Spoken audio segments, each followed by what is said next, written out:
शीतला देवी ध्याए, सत्तर विधि रूप निराले, सकरारा पूर्वी कर्नलगंज में आपका स्वागत हर हाले। विधिपुर नामक राज्य में राजा केशव चौहान नाम के एक राजा रहते थे। राजा की पत्नी रानी आरती बहुत सुंदर थी, जिस कारण उनको अपनी सुंदरता पर बहुत अहंकार था। राजा को अपनी पत्नी का यह अहंकारी रूप कुछ खास पसंद नहीं था।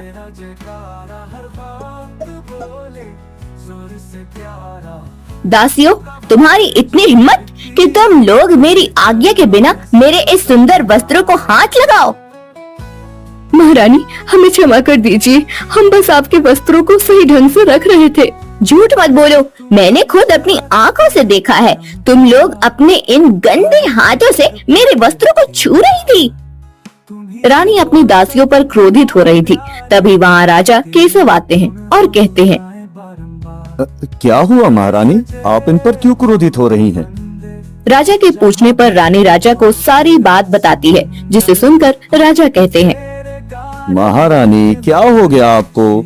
अगर उन्होंने आपके वस्त्रों को हाथ भी लगा लिया तो क्या हुआ? ये भी तो इंसान है। महाराज, आपको क्या लगता है मैं इन नीच लोगों के हाथ लगे वस्त्र अब पहनूंगी? अब भी नहीं। रानी यह कहकर क्रोध में अपने सारे वस्त्रों को आग लगा देती है। महारानी के इस रवैये को देखकर राजा परेशान हो जाते हैं। दूसरी तरफ पड़ोसी राज्य में भरत सिंह नाम के एक राजा राज करते थे। वह एक बहुत ही क्रूर और दुष्ट राजा माने जाते थे। मंत्री जी, क्या खबर लाए हैं? राज्य में क्या चल रहा है? महाराज, राज्य में तो सब कुछ ठीक चल रहा है, लेकिन पास के गांव में कुछ वैश्याओं ने गांव का माहौल खराब कर रखा है। ठीक है मंत्री जी, आज ही हम उन वैश्याओं का कुछ करते हैं। राजा यह कहकर मंत्री के साथ उन वैश्याओं के अड्डे पर जाते हैं और कहते हैं, देखो, मैं आखिरी बार तुम सबको चेतावनी दे रहा हूँ। अगर तुम लोग मेरे राज्य से नहीं गई तो मैं तुम सबको जिंदा जला दूंगा। आपका आदेश शर आंखों पर महाराज, लेकिन हम क्या करें? हम ठहरी गरीब औरतें, हमें काम पर कौन रखेगा? नहीं, मैं कुछ नहीं जानता, बस तुम मेरे राज्य से चली जाओ। दुष्ट राजा यह कहकर क्रोध में वापस चले जाते हैं। इधर राजा केशव मंत्री जी से कहते हैं, मंत्री जी, बहुत दिन हो गए हम राज्य के दौरे पर नहीं गए। आज हम दौरे पर जाना चाहते हैं, आप तैयारियां कीजिए। ठीक है महाराज, आपकी जैसी आज्ञा। कुछ देर बाद राजा मंत्री जी के साथ राज्य के दौरे पर निकल जाते हैं।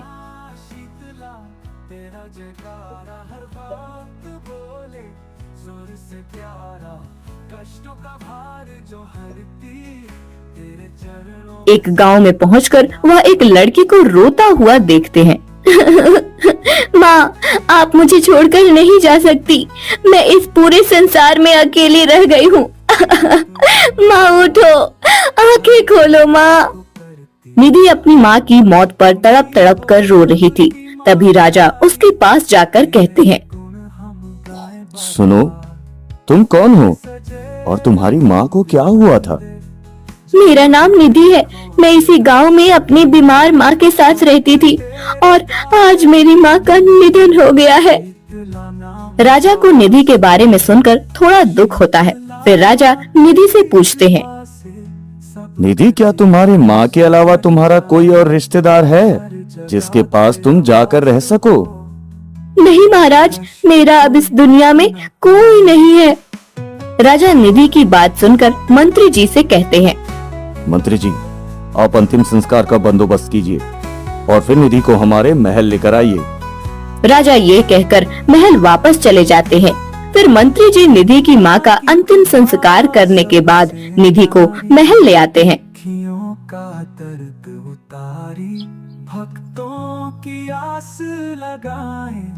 महाराज, मैं निधि को लेकर आ गया।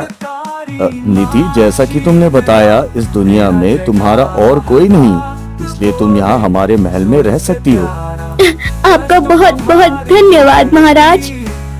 निधि, वैसे कहने की जरूरत तो नहीं है, लेकिन फिर भी तुम्हारी तरफ से मुझे कोई शिकायत नहीं मिलनी चाहिए। जी महाराज, मैं आपको बिल्कुल भी शिकायत का मौका नहीं दूंगी। निधि की बात सुनकर राजा निधि को वहाँ से जाने का आदेश देते हैं। गुण हम सबका किनारा। महाराज, ये आप इसे यहाँ क्यों लेकर आए हैं? रानी के पूछने पर राजा सारी बात बताते हैं, जिसे सुनकर रानी अंदर ही अंदर क्रोध से तिलमिला उठती है और अपने मन में सोचती है, यह निधि तो फिर से वापस आ गई। मैं जितना इसे राजा से दूर रखने की कोशिश करती हूँ, यह उतना ही उनके और करीब आ जाती है। इसे यहाँ से दफा तो करना ही होगा मुझे। हाँ, लेकिन इस बार मुझे कुछ ऐसा करना होगा जिससे निधि तो क्या, निधि का साया भी इस महल में दोबारा वापस ना आ सके। रानी जलन में इतनी अंधी हो जाती है कि वह सही गलत का फर्क ही भूल जाती है और फिर वह अपने दिमाग में उल्टी सीधी योजना बनाने लगती है। दूसरी तरफ चिड़िया निधि से कहती है, निधि, तुमने महाराज को सच क्यों नहीं बताया? चिड़िया के पूछने पर निधि उसे अपने मन में आने वाली सारी बात बताती है, जिसे सुनकर चिड़िया कहती है, मगर तुम्हें उनसे झूठ नहीं बोलना चाहिए था। कुछ दिनों बाद रानी, निधि बहुत अच्छी लड़की है। वो जब भी बोलती है कितना अच्छा बोलती है। मुझे लगता है आपको भी उसकी तरह धीमा बोलना चाहिए। निधि की तारीफ सुनकर रानी अंदर ही अंदर आग बबूला होती है और फिर अपने मन में सोचती है, इससे पहले कि राजा का दिल निधि पर आए, मैं इस निधि की बच्ची का काम तमाम कर दूंगी। हर जगह तेरा वास हो। रानी यह सोचकर गुस्से से अपने कक्ष से बाहर निकल जाती है। तभी राजा उन्हें देखते रह जाते हैं। निधि, उठो। जी जी महारानी, क्या काम है? मैं चाहती हूँ कि तुम मेरे ये गहने और ये वस्त्र मुझे पहन कर दिखाओ। लेकिन महारानी, मैं आपके गहने और वस्त्र कैसे पहन सकती हूँ? निधि, मैं जानती हूँ कि तुम झिझक रही हो, लेकिन इस पूरे महल में मेरे बाद अगर कोई सुंदर है तो वह तुम हो, और मैं सुंदर लोगों को ही पसंद करती हूँ। इसलिए मैं चाहती हूँ कि तुम ये सब पहनकर मुझे दिखाओ, क्योंकि मैं देखना चाहती हूँ कि बाद में मेरे पहनने पर ये चीज मुझ पर कैसे लगेगी। क्षमा करें महारानी, मैं आपके वस्त्र नहीं पहन सकती। चुप रहो और मुझे पहन कर दिखाओ। रानी के थोड़ा गुस्सा करने पर निधि डरकर रानी के सारे वस्त्र और गहने पहन लेती है और तैयार होकर रानी को दिखाती है। यह निधि तो सजने संवरने पर वाकई कोई अप्सरा लग रही है। अगर इसे महाराज ने देख लिया तो वह इसे अपनी पत्नी बनाने में एक लम्हा भी नहीं लगाएंगे। ऐसा कुछ हो, इससे पहले ही मैं इसका बंदोबस्त करती हूँ। रानी अपने मन में यह सोच ही रही थी कि तभी निधि कहती है, महारानी, क्या अब मैं यह वस्त्र उतार दूं? नहीं नहीं, बिल्कुल नहीं। तुम इस वस्त्र में बहुत सुंदर लग रही हो और मैं चाहती हूँ कि तुम मेरे साथ महल के बाहर चलो। इस रात के समय हम कैसे महल के बाहर जा सकते हैं? निधि, यह मेरा आदेश है और तुम्हें मेरा आदेश मानना होगा। रानी यह कहकर निधि को महल से बाहर ले जाती है और एक अजीब सी जगह पर लाकर उससे कहती है, निधि, तुम यहीं रुको, मैं आती हूँ। आप मुझे यहाँ अकेला छोड़कर क्यों जा रही हैं? नहीं निधि, कुछ नहीं होता, मैं बस थोड़ी देर में आती हूँ। रानी यह कहकर निधि को उस अजीब जगह पर छोड़कर चली जाती है और फिर महल जाकर राजा से कहती है, महाराज उठिए। क्या हुआ महारानी? आप आधी रात को इतना परेशान क्यों हैं? महाराज, आपको नहीं पता, यह निधि कोई आम लड़की नहीं बल्कि एक वेश्या है। क्या? ये क्या कह रही हैं महारानी आप? मैं बिल्कुल सच कह रही हूँ महाराज। अगर आपको विश्वास नहीं है तो आप मेरे साथ खुद चल कर देख लीजिए।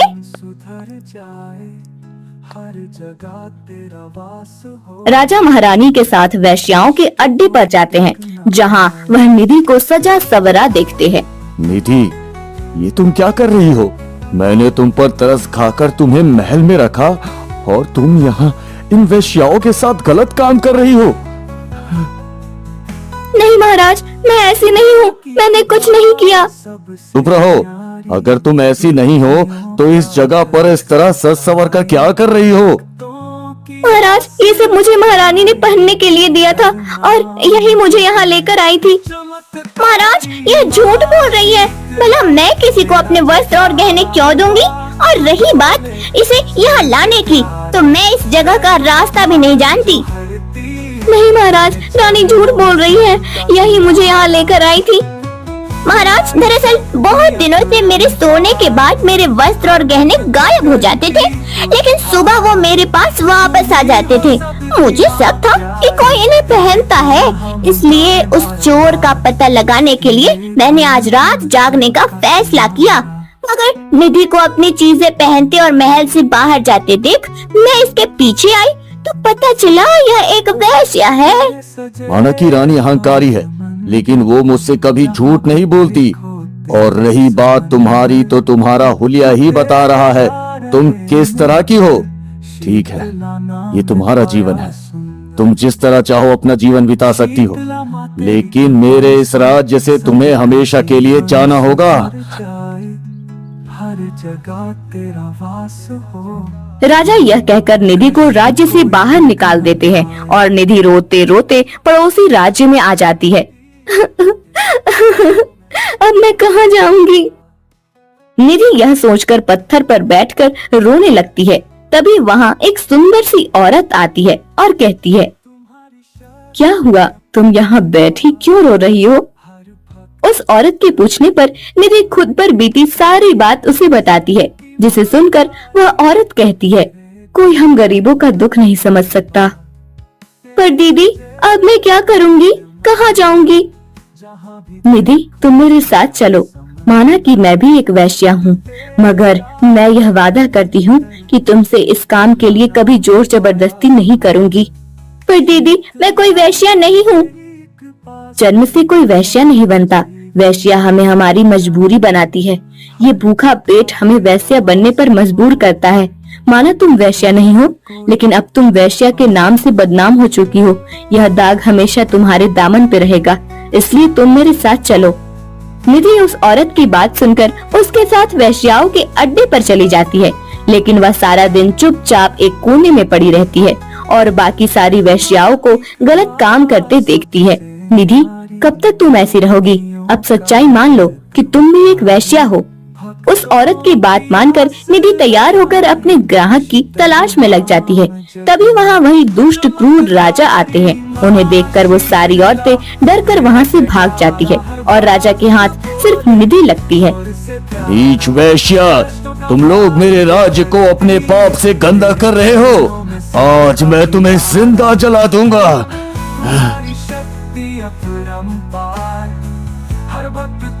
दूसरी तरफ राजा को निधि के उस रूप पर विश्वास नहीं हो रहा था। वह अपने महल के बागीचे में बैठे उस घटना के बारे में सोच ही रहे थे कि तभी वहाँ वही चिड़िया आती है। महाराज, आपने निधि को महल से क्यों निकाला?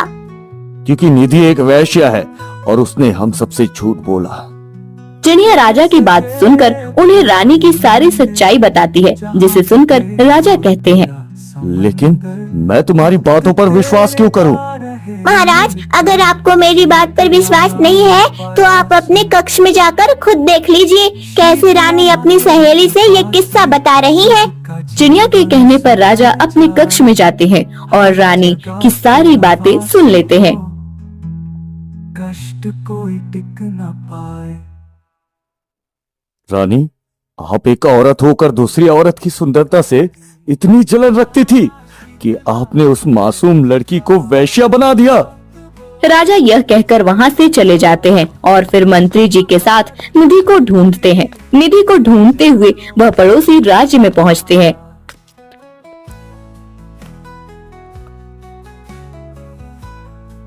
मंत्री जी, हमने निधि को हर जगह ढूंढने की कोशिश की, लेकिन वो हमें कहीं नहीं मिल रही। अगर निधि नहीं मिली तो मैं खुद को कभी माफ नहीं कर पाऊंगा। नहीं नहीं महाराज, निधि आपको जरूर मिलेगी। राजा और मंत्री बात करते करते पड़ोसी राज्य के अंदर प्रवेश करते हैं। तभी वह देखते हैं कि उस राज्य के दुष्ट राजा निधि को जिंदा जलाने जा रहे हैं। बचाओ, बचाओ, कोई मुझे बचाओ। ये आप क्या कर रहे हैं? ये एक वेश्या है, इसलिए मैं इसे इसके कर्मों की सजा दे रहा हूँ। सजा नहीं, आप ऐसा नहीं कर सकते, ये बेकसूर है। नहीं, मैं आज इसकी जान लेकर ही रहूंगा। दुष्ट राजा यह कहकर जैसे ही निधि को आग लगाने लगते हैं, वैसे ही राजा केशव चौहान अपनी तलवार से उस दुष्ट राजा को मार देते हैं। निधि, मुझे माफ कर दो। मैंने अपनी झूठी अहंकारी पत्नी पर विश्वास करके तुम्हें अपने राज्य से निकाला था। अब मैं तुम्हारे सजा का हकदार हूँ। तुम मुझे जो सजा दोगी मुझे मंजूर है निधि। निधि राजा की ऐसी बात सुनकर कहती है, नहीं महाराज, इसमें आपकी कोई गलती नहीं है। निधि की बात सुनकर राजा खुश हो जाते हैं और निधि से कहते हैं, निधि, क्या तुम मुझसे विवाह करोगी? नहीं महाराज, मैं आपसे विवाह करके महारानी के साथ अन्याय नहीं करना चाहती। निधि की बात सुनकर राजा उसे वापस महल ले आते। महाराज, आप फिर इस वेश्या को महल ले आए? खबरदार, जो आपने एक बार भी निधि को वैश्या कहा, नहीं तो। रानी आरती, आपने निधि के साथ बहुत अन्याय किया है। अब आपकी सजा ये है कि आपको अभी इसी समय मेरे राज्य छोड़कर जाना होगा। अब मैं निधि से विवाह करके आपकी जगह उसे दूंगा। नहीं महाराज, आप रानी के साथ ऐसा नहीं कर सकते। रही बात आपसे विवाह की, तो मैं आपसे विवाह नहीं करूंगी। आपकी पत्नी बनने का अधिकार सिर्फ और सिर्फ रानी अर्पिता का है। राजा निधि की यह बात सुनकर रानी से कहते हैं, देखा रानी, आप हमेशा निधि की सुंदरता से जलती थी और इसी वजह से आपने उसे वैश्या बना दिया। लेकिन बदले में निधि ने आपका अच्छा चाहा और आपका घर बसाया। राजा की बात सुनकर रानी आरती की आंखों में आंसू आ जाते हैं और वह निधि से कहती है, निधि, मुझे माफ कर दो। मुझे तुम्हारे साथ इतना घटिया काम नहीं करना चाहिए था। मैं अपने किए पर बहुत शर्मिंदा हूँ। नहीं नहीं महारानी, आप हमारी महारानी हैं। आपको अपनी गलती का एहसास हो गया, मेरे लिए यही काफी है। निधि, तुम्हारा दिल बहुत बड़ा है और आज तुमने यह साबित कर दिया कि सुंदरता मन की नहीं तन की होती है। शीतला नाम पाया सुंदर, शीतला माँ तेरी कृपा से सबका जीवन सुधर जाए। हर जगह तेरा वास हो, कष्ट कोई टिक न पाए।